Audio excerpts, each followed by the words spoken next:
శ్రీ చంద్రమౌళీశ్వర స్వామి దేవాలయం ఏటవాకిలి. ఈ గ్రామం పుంగనూరు నుండి రామసముద్రం రోడ్డులో ఉత్తరాన 10 కిలోమీటర్ల దూరములో ఉంది. ఈ గ్రామం ఒక పాల్యముగా ఉండగా శ్రీ చంద్రమౌళీశ్వర స్వామి ఆలయముతో పాటు శ్రీ చెన్నరాయస్వామి ఆలయం నిర్మించబడినవి. శత్రురాజుల దాడులలో ఆలయాలు ధ్వంసమైనవి. చంద్రమౌళీశ్వర స్వామి ఆలయం చాలా సంవత్సరముల పూజలు లేకుండగా తరువాత కాలంలో పునరుద్ధరించబడినది. చెన్నరాయస్వామి ఆలయం అలాగే ఉండిపోయినది.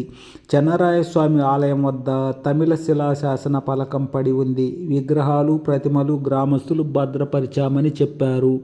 శ్రీ చంద్రమౌళీశ్వర స్వామి వారి ఆలయం అతి సుందర అద్భుతమైన నిర్మాణము. 4 అడుగుల స్తంభాలపై నిర్మించబడిన చక్కటి శిల్పకళా నిర్మాణము. ఇక్కడ స్వామివారిని ఇరుగీశ్వరం ఉడయ మహాదేవర్ అని శాసనాలలో వ్రాశారు. ఆలయం చుట్టూ బేస్మెంట్ పై ఉన్న శాసనాల్లో క్రీస్తకం 1036 సంవత్సరంలో జయంకొండ చోళ మండలంలోని పెరుంబనప్పాడి ఉపమండలంలో ఏత్తవాయకల్ అనగా ఏటవాకిలి ఉన్నట్లు ఉంది. క్రీస్తు శకం 1043 సంవత్సరంలో వడపులినాడులో ఏత్తారవక్కల్ అనగా ఏటవాకిలి ఉన్నట్లు తెలుపబడింది.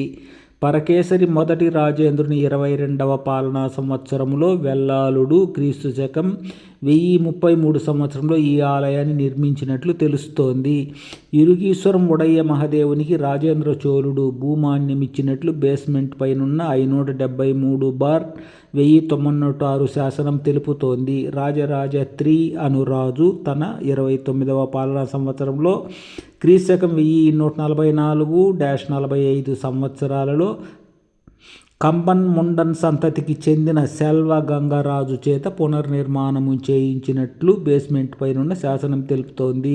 రాజేంద్ర చోళుడు తన 29వ పాలనా సంవత్సరంలో మోగవాడి ఈశ్వరాలయమును ఏత్తారవక్కల్ ఇరుగీశ్వర ముడయ నయనార్ దేవాలయ నిర్వహణ కిందికి తెచ్చినట్లు 576/1096 శాసనం తెలుపుతోంది. పురావస్తు శాఖ వారు 1096 సంవత్సరంలో ఇక్కడున్న 5 శాసనాల్లో 3 శాసనాలు పరిష్కరించారు. 1931-32 సంవత్సరాల్లో 6 శాసనాలు పరిష్కరించారు.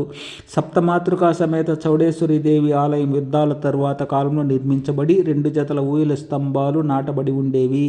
రోడ్డుకు తూర్పున ఉన్న ఈ ఆలయం శిథిల దశలో ఉండగా చంద్రమౌళీశ్వర ఆలయం జతలో నిర్మించబడినది. యుద్ధ దేవత పటాలమ్మ గుడి కూడా ఉంది. ఈ ఆలయం దేవాదాయ శాఖ వారి నిధులతో సర్వాంగ సుందరంగా పునర్నిర్మాణములో ఉంది.